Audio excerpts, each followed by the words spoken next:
2014 నుంచి కూడా నేను ఎందుకు ఏమి ఆశించకుండా గౌరవ ముఖ్యమంత్రి శ్రీ నారా చంద్రబాబు నాయుడు గారికి మద్దతు ఇచ్చాను 2014 నుంచి అంటే మన దగ్గర సత్తా లేనప్పుడు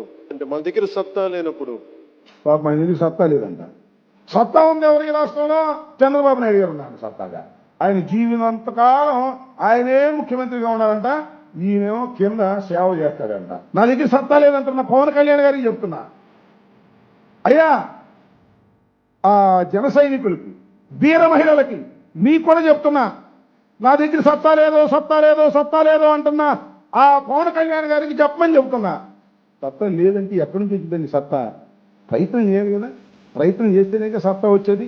అదే శ్రీనారాయణ రెడ్డి గారు చెప్పాడు, కరగనిదే కొవ్వొత్తి కాంతినెలా ఇస్తుంది, కరగనిదే కొవ్వొత్తి కాంతినెలా ఇస్తుంది, మరగనిదే నీరు ఎలా మబ్బు రూపు దాలుస్తుంది, మరగనిదే నీరు ఎలా మబ్బు రూపు దాలుస్తుంది, నలగనిదే అడుగులు ఎలా నర్తించబడతాయి, మనసనిదే రాయి ఎలా శిల్పంగా మారుతుంది, మనసనిదే రాయి ఎలా శిల్పంగా మారుతుంది. అయ్యా పవన్ అన్నా, అసలు నువ్వు ప్రయత్నం చేస్తే కదా.